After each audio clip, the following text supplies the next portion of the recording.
So सगळ्यात आधी मला या टॉपिकबद्दल जाणून घ्यायला आवडेल कथाकथन. सो कथाकथन म्हणजे नेमकं काय?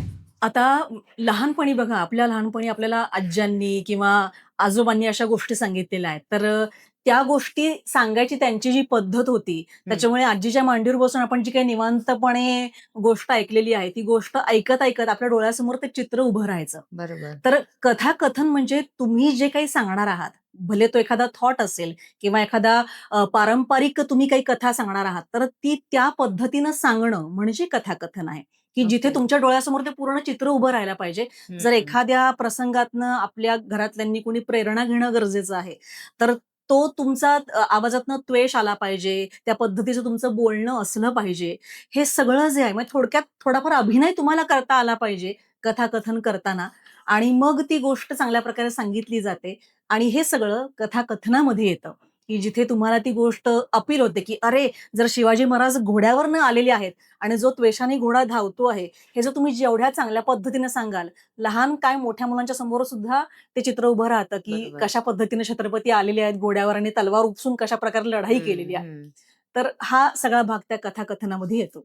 वॉव! Very nice. ज्याला आपण हल्ली स्टोरी टेलिंग असं म्हणतो. करेक्ट. म्हणजे त्यांना काय शिकवतं? त्यांना काय शिकायला मिळेल ह्याच्यातून? यात मुलांना गोष्ट निवडायची कशी, म्हणजे आपल्या एज वाईज गोष्ट कशी निवडायची आहे. टॉपिक वाईज म्हणजे समजा शाळेमध्ये आपण विचार केला, की शाळेमध्ये काही स्पर्धा आहे. तर मला सगळ्यांसमोर उभं राहून गोष्ट सांगायची आहे. जर माझा पहिलाच अनुभव असेल, तर मी छोटीशी, सोपी, एक छोटासा पॅराग्राफ असलेली गोष्ट निवडेल, की जी मला पटकन सांगता येईल. ते आपण कशी निवडायची हे शिकवतो. त्यानंतर गोष्ट सादर कशी करायची. मग उभं कसं राहायचं असेल किंवा हातवारे कसे करायचे असतील, तुमचे डोळ्यातनं तुमचे एक्सप्रेशन कसे असले पाहिजेत, हं. चेहऱ्यातनं कसे असले पाहिजेत, आवाजातनं कसे असले पाहिजेत, हे सगळं आपण त्यांना शिकवतो. आणि आवाजाची पट्टी कधी कमी करायची, कधी वाढवायची, अ, कधी जर तो इमोशन्स त्याच्यामध्ये कसे आणायचे बरोबर. कथाकथनामध्ये. भले 4 ओळींची गोष्ट असू देत, पण हं. त्याच्यामध्ये सुद्धा प्रत्येक वाक्यामध्ये काहीतरी वेगळेपण असतं. बरोबर. सो ते कसं आणायचं, हे हं, सगळं आपण शिकवतो आणि त्यासाठी सुरुवातीला भाषाशुद्धी म्हणजे तुमचा आवाज क्लिअरपणे समोरच्या जे प्रेक्षक आहेत, मुलं हं, असतील, हं, हं. विद्यार्थी असतील, इतर पालक असतील, तर या सगळ्यांसमोर तुमचा आवाज नेमकेपणाने पोहोचला पाहिजे.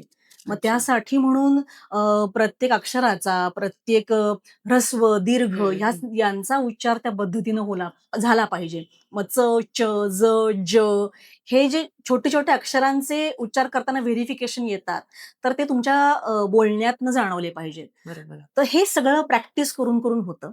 हं. तुमच्या श्वासावर तेवढं नियंत्रण पाहिजे. एका दमात गोष्ट सांगून पूर्ण झाली असं नाही, असं होता हं, कामा नये हं, म्हणजे हं. खरं तर.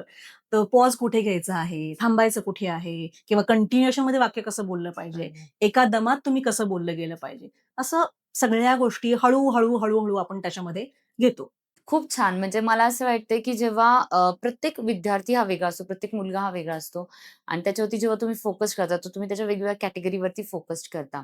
सो तुम्हाला का वाटलं, की अशा पद्धतीचा कोर्स आपण डिझाइन करायला पाहिजे?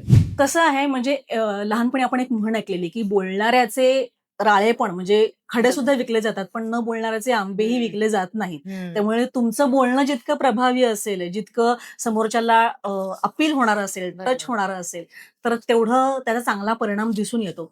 गोष्ट हे माध्यम असं आहे, की कुठलाही विषय जो आपल्याला सांगायचा आहे बालकांना म्हणजे हं, हं, स्पेसिफिकली तो मुलांना जर गोष्टींच्या माध्यमातनं जर पटवला, हं. शिकवला, तर तो चांगला कळतो. बरोबर. ही मला सांगितलेलं नाही आईनी. हे गोष्टीतली ती व्यक्ती असं करत होती, की "अरे, तिला अशी शिक्षा झाली" किंवा "तिला टीचर असं म्हणाल्या, तिला टीचरनी कौतुक केलं असं चांगलं वागल्यानंतर."